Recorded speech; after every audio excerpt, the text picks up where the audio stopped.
Sivaya Nama Tiruchitrambalam. Today we are going to talk about something which is very very important according to Saivam worship.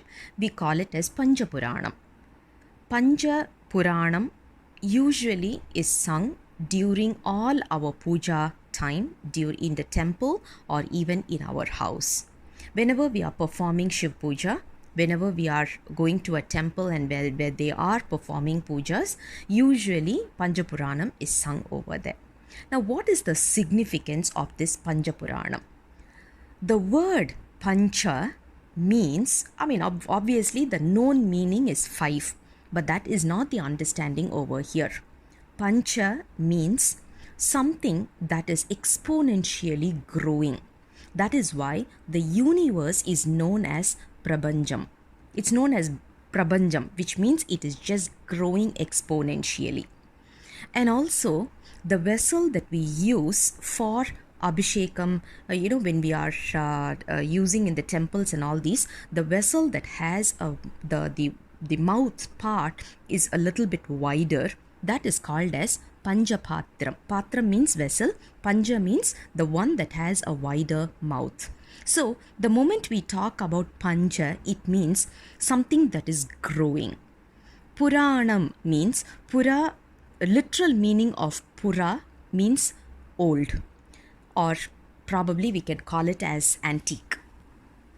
When you talk about Nam, it means new, something that is novel.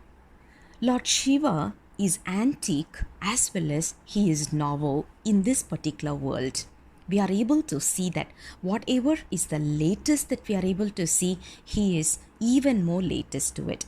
When we talk about an antique, he is even more antique to that. So, when we talk about Lord Shiva's praise and we start singing his praises, those were termed as Panja Puranam.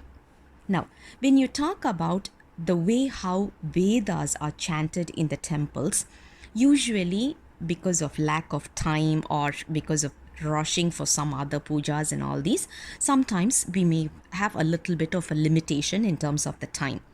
At that point in time, what the priests will do is they will take 5 slokas which has got around 50 letters and they will chant those.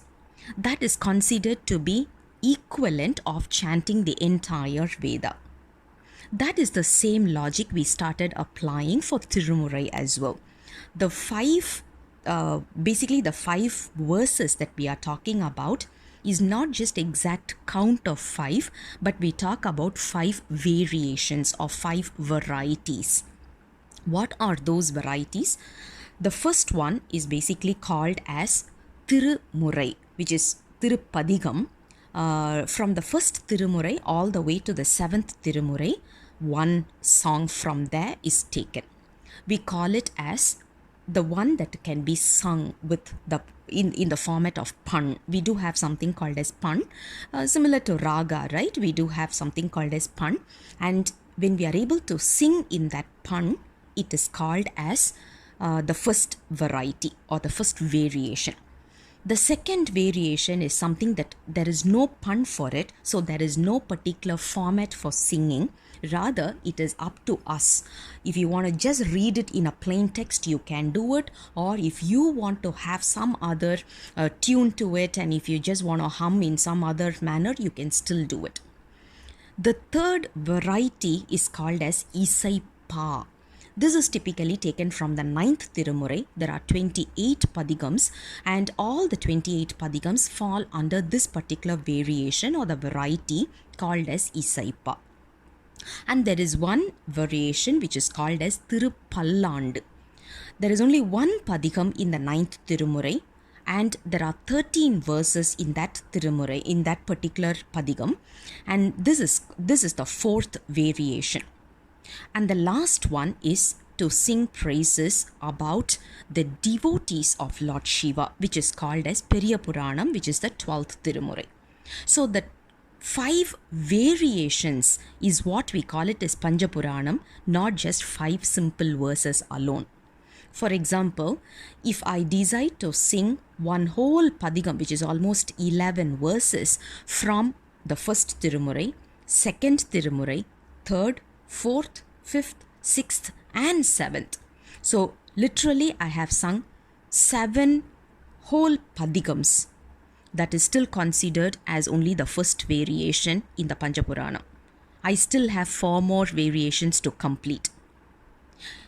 The second variation, as I said, which we call it as Iyal Tamil, which means it cannot be sung. There is no proper way to sing. It is up to us to sing in our own way.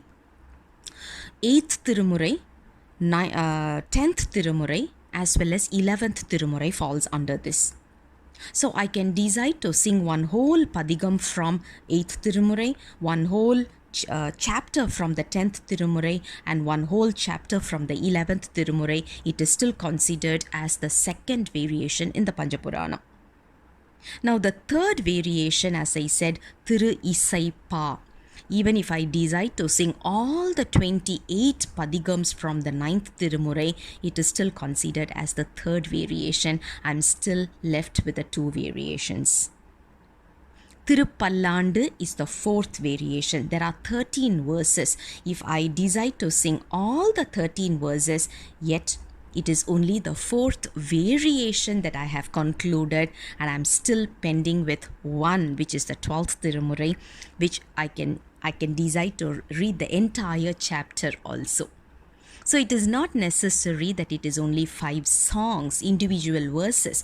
Obviously, due to lack of time, we are just reading one single verse. But eventually, when you look at it, even if you end up reading all the 12 Tirumurais, one padigam from each and every Tirumurai, you are still fulfilling the Punja Puranam category, because it is going to be taken as the variations and not just literally 5 songs. Right? So this is a small introduction about Punja Puranam. Sivaya Nama, Tiruchitrambalam.